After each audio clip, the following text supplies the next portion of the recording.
moçada, meu nome é Flávio Landim e eu gostaria de dar as boas-vindas a todos ao nosso curso de Biologia. Ao longo aí de um bocado de tempo, a gente vai estar conversando com vocês sobre todos os assuntos de Biologia que podem cair em qualquer vestibular que você queira fazer. Primeiro dos assuntos da gente, moçada, claro, a gente faz uma introdução sobre como a Biologia funciona. É aquela aula onde o professor de Biologia escreve assim: Bios quer dizer vida, Logos quer dizer tratado sobre, e Biologia é o estudo da vida, um tratado sobre a vida. E já que nós vamos estudar a vida com vocês, a gente tem que definir o objetivo de estudo da Biologia, o que é vida. É um negócio bastante complicado de você definir. Se alguém disser para mim que vida é ausência de morte, é uma definição tão boa quanto qualquer outra, de modo que a gente não costuma definir vida em Biologia, mas a gente costuma falar das características que definem um ser vivo, ou seja, das características que alguma estrutura tem que ter para que ela seja considerada como uma estrutura viva. Primeira característica, moçada, que os seres vivos apresentam: seres vivos têm uma composição química diferenciada. Diferenciada na matéria bruta, né? Entre uma pedra e um ser vivo, os compostos químicos, claro que eles são diferentes. Para começar, 99% da matéria viva é constituída de apenas 6 elementos químicos: carbono, hidrogênio, oxigênio, nitrogênio, fósforo e enxofre, o bom e velho CHOMPS das aulas de química orgânica. Ou seja, 6 elementos químicos que eles vão ser responsáveis pela formação das moléculas orgânicas. Se bem que quando a gente fala do ponto de vista molecular, do ponto de vista atômico, 99% da matéria viva é CHOMPS. Do ponto de vista molecular das moléculas, nós temos lá que a substância mais abundante na matéria viva é exatamente a água. Aliás, né, moçada? A gente tem lá que entre 75% e 85% de um organismo vivo vai ser água. Né? Por que tem tanta água? Por que ela é tão importante para a gente? Depois eu converso. Mas é tão assim que é impossível haver vida, claro, vida como nós conhecemos, se você não tiver água. Além de você ter água, nós vamos ter outras moléculas dentro de um ser vivo. A água pode ser até a substância mais abundante, mas as substâncias mais características de um organismo vivo diz respeito lá às moléculas orgânicas. E aí, algumas lembranças sobre química, elas vão ser necessárias. O que é mesmo uma molécula orgânica? Moléculas orgânicas são as moléculas à base de carbono. Cuidado, cuidado, que nem todo mundo que tem carbono na composição é orgânico. CO2 tem carbono e não é orgânico. CO tem carbono e não é orgânico. De maneira que o melhor modo de definir uma molécula orgânica é o carbono ligado de maneira covalente ao hidrogênio. Então, se você tiver carbono e hidrogênio ligados covalentemente, isso aqui é uma molécula orgânica. Não tem hidrogênio, não é orgânico. Não tem hidrogênio, não é orgânico. Por que moléculas orgânicas elas são tão importantes para a gente? Moléculas orgânicas, moçada, elas têm algumas propriedades interessantes, fundamentais para nós seres vivos. Quando eu falo aqui na importância das moléculas orgânicas, analisando algumas besteiras, né? Das aulas de química, eu lembro para vocês que esse tracinho representa uma ligação covalente. E uma ligação covalente é um par de elétrons compartilhados entre o carbono e o hidrogênio. Existe uma propriedade química chamada de eletronegatividade. E claro, nas aulas de química, vocês estudam isso melhor, onde a eletronegatividade ela é a tendência a atrair elétrons. Sendo, moçada, que a gente pode dar uma quantidade, quantificar a eletronegatividade. A eletronegatividade do carbono é 2,4. A eletronegatividade do hidrogênio é 2,1. Não se estressem em química. Vocês estudam isso bem melhor.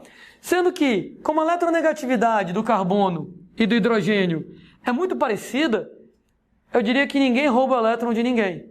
Você tem lá que os elétrons dessa ligação covalente, o carbono atrai um pouquinho mais do que o hidrogênio. Mas, gente, é praticamente empate. E toda vez que numa ligação a diferença de eletronegatividade entre quem se liga é praticamente zero, ninguém rouba o elétron de ninguém, o resultado é que essa ligação é chamada de apolar. E o resultado é que moléculas orgânicas apresentam ligações apolares. Ora, e por que uma ligação apolar ela é interessante para a gente? Beleza, lá vamos nós. Novamente lembrando de alguns detalhes de química, né? Existem vários tipos de ligações químicas para a gente estudar. Então você tem, por exemplo, lá as chamadas ligações covalentes, que elas podem ser apolares, quando não tem uma diferença de eletronegatividade, ou elas podem ser polares, quando eu tenho uma diferença de eletronegatividade entre quem se liga. Você tem ligações que são lá ligações iônicas. E, de novo, por que eu estou lembrando disso para vocês? Porque, gente, quando eu falo dessas ligações, algumas são mais fortes, algumas são mais fracas, algumas mais difíceis de quebrar, outras mais fáceis de quebrar. Por exemplo, né, moçada? Uma ligação iônica, das aulas lá de química, um NaCl da vida. Ô, gente, é uma ligação que ela é bastante fácil de você quebrar. Basta colocar o sal em água, que você dissocia, né? Fica lá Na+, e Cl-. É por isso que eu não quero ser formado por material iônico.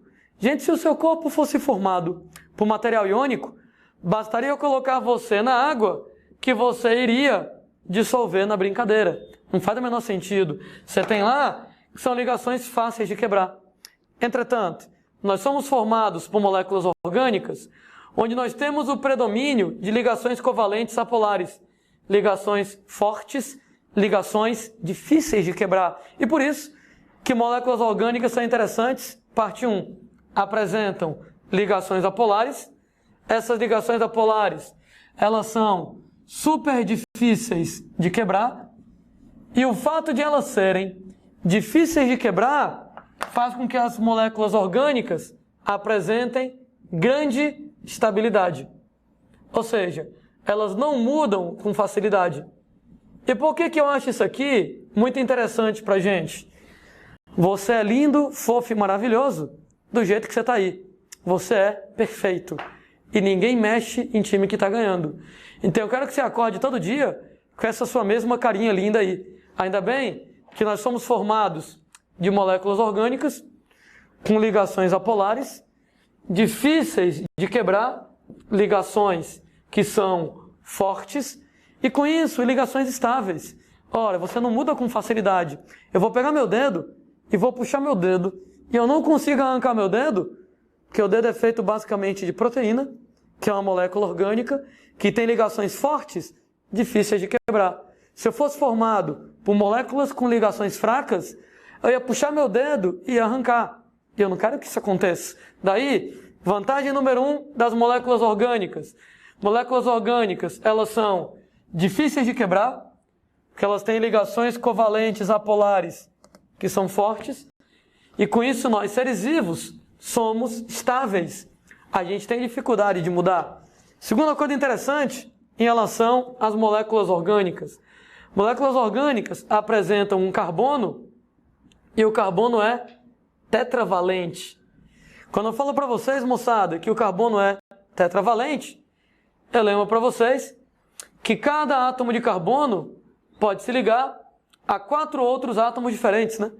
Então o carbono pode se ligar a 1, 2, 3, 4 átomos diferentes. E por que isso é interessante? Cada carbono se liga a outro carbono, que se liga a outro carbono, que se liga a outro carbono, formando lá cadeias carbônicas. Sendo, gente, que as cadeias carbônicas, lá nas aulas de química orgânica a gente aprende isso, elas podem ser de vários tipos, né? Cadeia carbônica ela pode ser aberta, ela pode ser fechada, ela pode ser alifática, ela pode ser aromática, ela pode ser saturada, insaturada. Aí alguém briga comigo, poxa, Landim, eu não lembro muito bem disso. Em química, você aprende isso direitinho. Fato é que eu quero colocar para vocês que existem vários tipos de cadeias. Tem cadeias lá de várias maneiras. E cada cadeia dessas tem propriedades diferentes. Então a cadeia saturada, ela já é diferente de uma insaturada. Uma alifática é diferente de uma aromática, uma aberta é diferente de uma fechada, e daí? E daí que nesse caso, pelo fato de você ter cadeias carbônicas, cada uma delas com propriedades diferentes, moléculas orgânicas apresentam uma grande versatilidade. Ou seja, quando eu falo que elas apresentam uma grande versatilidade, elas apresentam uma grande diversidade de funções. Ou seja, tem molécula orgânica de tudo quanto é jeito que você possa imaginar. Qualquer função que você imagine vai ter uma molécula orgânica que apresente essa função. Daí, que tal lembrar de alguns exemplos de moléculas orgânicas importantes para a gente? Existem moléculas orgânicas como glicídios, os açúcares, glicose, sacarose e amido, que tem papel energético. Fonte de energia para a gente. Você tem moléculas como os lipídios, gorduras e óleos, também tem papel energético. Você tem moléculas, gente, como as proteínas. Proteínas, moçadas, são basicamente estruturais. Seu cabelo é feito de proteína, queratina. Sua pele é feita de proteína, colágeno. Seus músculos são feitos de proteína, actina e miosina. Então, proteínas com função estrutural, sendo que existe um grupo de proteínas que tem uma função particularmente interessante. Elas são as enzimas, proteínas que são catalíticas. Claro que a gente vai conversar sobre isso no futuro com mais carinho, mas eu adianto para vocês que um catalisador, ele é uma substância química que aumenta a velocidade das reações. Sabe por que isso é interessante? Porque eu ser estável tem um lado ruim e um lado bom. O lado bom de eu ser estável é que eu não mudo por qualquer besteira. Se eu não quiser mudar, eu não mudo. O lado ruim de eu ser estável é que se eu quiser mudar, é difícil. Se eu quiser mudar alguma coisa em mim, as moléculas que eu tenho são difíceis de quebrar, elas são estáveis, são difíceis de serem alteradas, fica muito difícil. Um exemplo bem importante, você vai lá e faz uma refeição e come carne, leite, ovo, você vai lá e come proteína. Cara, a proteína é uma molécula muito grande, e como a proteína ela é muito grande, você não consegue absorver a proteína. Então você vai ter que pegar a proteína, digerir a proteína em unidades menores, chamadas de aminoácidos. Vou ficar abreviando com o nome aminoácido AA para facilitar a minha vida. Sendo que, como a proteína é uma molécula orgânica, ela é extremamente estável, gente. Ou seja, ela é difícil de quebrar. Ou seja, no que eu comer carne, leite e ovo, a proteína, eu não consigo quebrar a proteína fácil em aminoácidos. E é para isso que eu preciso de uma enzima. A enzima é um catalisador, ele aumenta a velocidade das reações químicas, ou seja, eu vou pegar uma reação que é difícil de eu fazer, que é quebrar proteína em aminoácidos, e eu vou acelerar essa reação de maneira que ela vai ser bem mais fácil de eu fazer. Daí, através de enzimas, as famosas enzimas digestivas, eu vou quebrar a estabilidade da proteína, eu vou pegar a proteína, fatiar em aminoácidos, e os aminoácidos, então, serão absorvidos pelo meu organismo. Ou seja, a molécula orgânica ser estável é massa. Eu não mudo por qualquer besteira. Entretanto, se eu quiser quebrar ela, é difícil. Para eu quebrar uma molécula orgânica estável, por exemplo, na digestão, só se eu tiver a ajuda de enzimas. Nós temos, moçada, vários tipos de moléculas orgânicas, mas se tiver que descrever um tipo de molécula orgânica que melhor define a vida, eu não tenho a menor dúvida. São as chamadas moléculas de ácidos nucleicos, é o caso, moçadinha, do DNA, do RNA, que são moléculas informacionais. O que é que eu quero dizer quando eu falo que elas são informacionais? Que elas armazenam informações a seu respeito. Tudo que existe em você, como é que produz o seu cabelo, como é que produz o seu olho, está registrado na molécula de DNA. Sendo que você vai armazenar informações no DNA na sequência de bases nitrogenadas que o DNA apresenta.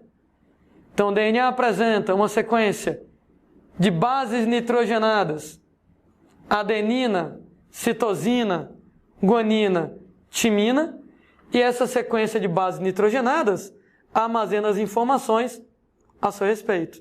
Que tal a gente conversar sobre isso um pouquinho melhor?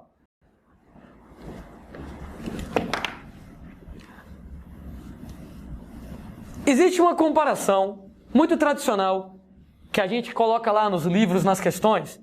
Você coloca o DNA como se o DNA fosse um livro de receitas de como produzir você. Gente, eu adoro essa comparação. Porque, por exemplo, um livro de receitas, ele tem várias receitas. Como fazer um bolo de chocolate, como fazer um bolo de não sei o quê. De maneira semelhante, assim como o livro de receitas tem várias receitas, o DNA tem vários genes. E cá entre nós, um gene é uma receita de como produzir uma determinada característica. O gene para olho azul é a receita de como produzir um olho azul. O gene para cabelo encaracolado é a receita de como produzir um cabelo encaracolado. Sendo, né, moçada, que no caso do livro de receitas, a receita é escrita com as 26 letras do nosso alfabeto. Ovo, e farinha, e leite, e etc e tal. Enquanto, moçada, que no DNA o gene é escrito com apenas 4 letrinhas, chamadas bases nitrogenadas: adenina, citosina, timina, guanina e etc. Alguém que está prestando atenção deve ter pensado: poxa, isso aqui que o Landim escreveu não faz sentido nenhum, né? Deve ser a mesma reação que um japonês tem quando vê isso aqui escrito. Claro, um japonês que não sabe ler em português.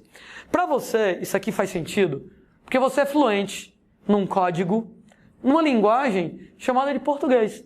Você sabe que isso aqui representa o som O, isso aqui é V, isso aqui é O, e aí quando você junta ovo, você sabe que é aquele negócio que sai da galinha, que você usa, por exemplo, para poder fazer um bolo. Assim como existe uma língua chamada de português, existe uma língua chamada de código genético. É a língua da célula. Código genético, ele explica como é que uma sequência de bases nitrogenadas origina uma determinada proteína. Daí, na nossa comparação, o DNA é o livro de receitas, cada receita é um gene. As letras que escrevem a receita são as bases nitrogenadas. E o bolo é a proteína. É a proteína que define se o seu olho é preto ou azul, se o seu cabelo é liso ou encaracolado, é ele que define as características. Aliás, dá para explicar um pouco melhor sobre como é que o DNA funciona. Eu vou dizer para vocês que o DNA ele é o nosso material genético. Quando eu digo, moçada, que o DNA ele é o nosso material genético, ele armazena informações a seu respeito. Como eu disse, tudo que você faz está registrado no seu DNA. E de maneira resumida, eu posso explicar o funcionamento do DNA dentro de uma sequência de reações químicas chamado de dogma central da biologia. O dogma central da biologia é um resumo de como funciona o DNA em você. Era uma vez o seu DNA, os genes são feitos de DNA, então o DNA é o livro de receitas inteiro, para fabricar você inteiro, e cada receita é um gene. Então o gene para produzir o olho azul é a receita de como produzir o olho azul, o gene para produzir o cabelo encaracolado é a receita de como produzir um cabelo encaracolado. Sendo que o DNA ele é capaz de criar cópias dele mesmo. Chamamos isso de replicação. E sabe uma coisa muito interessante? É que quando o DNA cria uma cópia dele, o livro de receitas está criando uma cópia dele mesmo. E se eu criar uma cópia do livro de receitas de como produzir você, eu vou pegar essa cópia do livro de receitas de como produzir você e eu posso produzir outro você. Produzir outro você, o nome disso é reprodução. Então o DNA é a base da reprodução. É o DNA que, através da replicação, ele cria uma cópia dele para você fabricar outro você. Gente, o DNA ele é capaz de ser copiado. O nome elegante para isso, transcrição, numa molécula menor chamada de RNA, que então é utilizado diretamente num processo chamado de tradução para fabricar uma proteína. Então, o RNA normalmente é um intermediário entre o DNA e a proteína, e claro que falaremos sobre isso no futuro. Fato é que a proteína que define se seu olho é preto ou azul, se seu cabelo é liso ou encaracolado, ou seja, a proteína determina cada característica que você tem. Sendo que existe um grupo de proteínas chamados de enzimas que realizam reações químicas, ou seja, através das enzimas catalisadores, nós temos o controle das reações químicas em você. Daí, olha como o DNA ele é importante. O DNA ele é tão importante, mas ele é tão importante que o DNA controla em você sua habilidade de reprodução, ele determina cada característica que você tem e ele controla cada reação química que você é capaz de fazer. Por isso, moçada, que o DNA ele é tão importante como molécula orgânica. Sendo que moléculas orgânicas são tão importantes, mas tão importantes, que durante um certo tempo a moçada acreditou que moléculas orgânicas só podiam acontecer em seres vivos. Inclusive, o próprio nome orgânico, ao pé da letra, quer dizer derivado de um ser vivo. O significado original do nome orgânico é exatamente esse. Lá, vários anos atrás, um químico chamado de Berzelius, ele vivia tentando produzir moléculas orgânicas em laboratório. E ele nunca conseguia. Um belo dia ele ficou puto da vida e disse assim: é impossível produzir moléculas orgânicas em laboratório. Daí lá vai ele, o Berzelius, e coloca pra gente uma ideia chamada de princípio vital. Segundo o princípio vital do Berzelius, é impossível produzir moléculas orgânicas em laboratório. Segundo Berzelius, somente seres vivos poderiam produzir moléculas orgânicas, porque os seres vivos tinham uma espécie de força mágica, princípio vital, que permitia que eles fabricassem moléculas orgânicas. Ou seja, a galera acreditava que não era possível produzir açúcar em laboratório, gordura em laboratório. Só quem podia fazer isso era um ser vivo, porque o ser vivo tinha essa força mágica para fabricar moléculas orgânicas. Sabe qual é o problema disso? É que há 200 ou 300 anos atrás, biologia não era levada a sério como ciência. Biologia era, bem dizer, mágica. Os seres vivos têm uma força mágica, só eles podem produzir moléculas orgânicas. Então como é que você vai estudar um negócio a sério se esse negócio basicamente é mágica? Daí, moçada, passa o tempo, e já era no século XIX, quando um químico alemão chamado de Friedrich Welle, ele vai lá e derruba o princípio vital.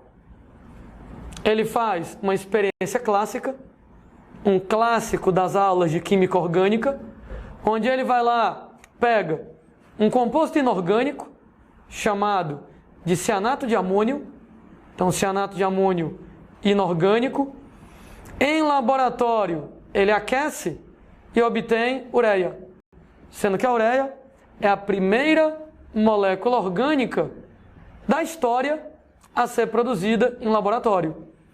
Gente, quando o amigo Welle vai lá e faz essa experiência, muito bacana, né? Primeiro que pela primeira vez eu fabriquei uma molécula orgânica em laboratório, e segundo, que eu derrubei o princípio vital. Eu descobri que os seres vivos não têm história nenhuma de força mágica. Eles não têm nada de especial. Seres vivos não são mágicos, eles não têm nada de diferente em relação ao que já existe normalmente na natureza. Nesse caso, moçada, posso argumentar com vocês que os seres vivos obedecem às mesmas regras, eles obedecem às mesmas leis da física e da química. Ou seja, a biologia, ela está subordinada à física e à química. Seres vivos não são mágicos. Tudo que existe em você tem que respeitar a física e a química. Aliás, se eu estiver falando alguma coisa aqui na sala, e o professor de física falar diferente, e o professor de química falar diferente, eu que estou errado. A biologia é subordinada à física e à química. Quando eu falar, por exemplo, sobre a condução do impulso nervoso, está subordinada às leis da eletricidade na física.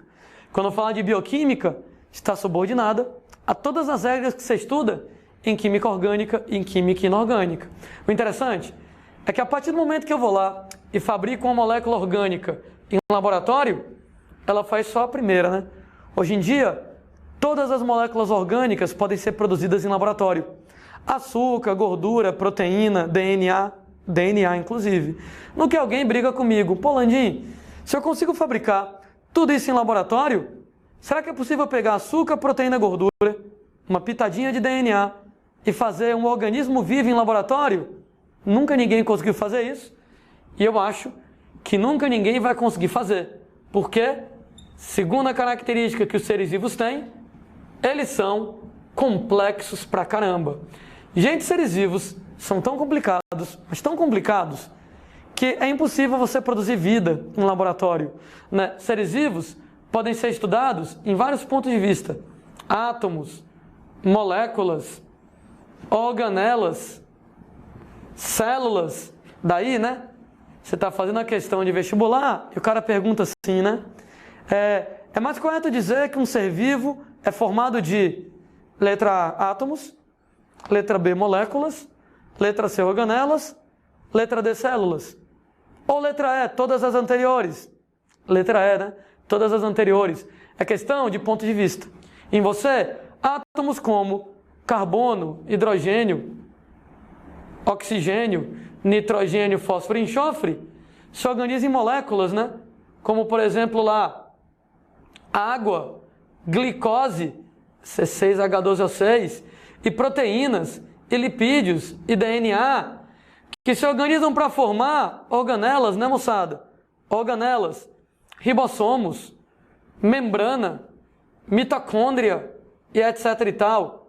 E aí, moçada, se organizam para formar células. Célula, né, moçada? É a menor unidade da vida, é a menor unidade que eu vou dizer que é um organismo vivo, mas a gente vem de coisas depois, né? Células se organizam para formar tecidos, tecido muscular, tecido nervoso, e daí então órgãos, fígado, pâncreas, e daí então sistemas, sistema nervoso, sistema esquelético, e daí então organismo, você, né? Organismo, você. E se você, moçada, esticar um pouquinho, a gente pode até colocar outros que a gente chama de níveis de organização além do organismo. A célula é extremamente importante, porque ela é a menor unidade considerada viva, e o organismo é você, né? Você como um todo é o organismo. E a gente chama cada uma dessas etapas que eu acabei de descrever pelo nome de níveis de organização na natureza. Em ecologia, outros níveis de organização são estudados. Acima de organismo tem população, comunidade, ecossistema, biosfera. Mas eu vou deixar para falar sobre isso com carinho nas aulas de ecologia. De qualquer maneira, nós somos complicados pra caramba. Tão complicados que, como eu disse, não dá para produzir um ser vivo em laboratório. Quem chegou mais perto de produzir um ser vivo em laboratório foi um cidadão chamado de Craig Venter, quando em 2010, esse aqui é um dos caras que foram fazer o famosíssimo projeto Genoma, ele anuncia a produção da primeira bactéria artificial, da primeira forma de vida artificial. Opa, eu não concordo muito com esse cara não, ok? Mas é questão de ponto de vista. O que esse cara fez? Ele pega uma bactéria, a bactéria tem a membrana da célula, a bactéria tem o citoplasma, a bactéria tem o DNA. E, gente, em laboratório, ele artificialmente produz um DNA. Cara, ele pegou um DNA e fez o DNA do jeito que ele queria. Ele sai acrescentando, letra por letra, adenina, citosina, timina e guanina, os genes que ele queria. Pegou aquela bactéria que já existia, pegou o DNA dela, jogou no lixo, pegou o DNA que ele tinha fabricado em laboratório, colocou nessa bactéria e disse que tinha criado uma bactéria artificial. Por que eu não concordo? Porque esse cara não produziu uma membrana, ele não produziu um citoplasma. Na verdade, ele só produziu o DNA. Pegou o DNA que já existia, tirou, colocou um DNA novo. Né? Não estou dizendo que ele fez pouca merda não, viu? O que o cara fez foi foda. Mas deve dizer que é vida artificial, enquanto alguém não construiu uma membrana, lipídio por lipídio, proteína por proteína, enquanto alguém não construiu um citoplasma, organela por organela, eu não vou dizer que o cara construiu vida artificial. Na minha cabeça, o que o Venter fez foi reprogramar geneticamente a bactéria. Como, moçada, quem reformata um computador? Tu pega o computador, apaga tudo que está lá e coloca informações novas.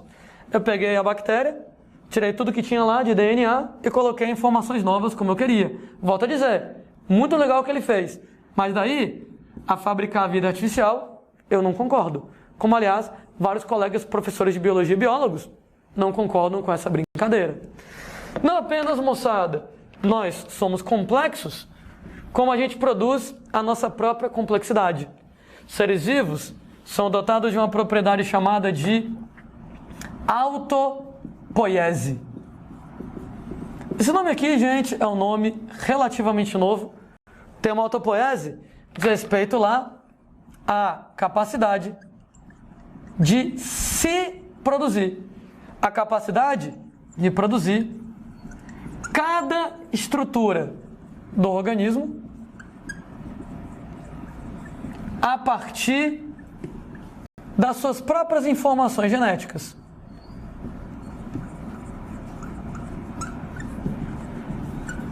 Ou seja, colocando de outra maneira, ok? Auto quer dizer próprio, poiese quer dizer formação. Autopoiese é uma propriedade bacana dos seres vivos que tudo que você tem é você que fabrica. Você fabrica lá o seu olho, você fabrica lá o seu nariz, você fabrica lá a sua mão. Como? Você produz cada estrutura do seu corpo a partir das informações do seu DNA. Através do DNA, através dos seus genes, você produz proteínas que determinam, por exemplo, lá, se o seu olho é preto ou azul, se o seu cabelo é liso ou encaracolado, e daí por diante. Então essa capacidade de, a partir do seu DNA, a partir dos seus genes, você originar todas as suas estruturas, produzir cada estrutura que você tem a partir das suas próprias informações, pode ser chamada pelo nome de autopoiese.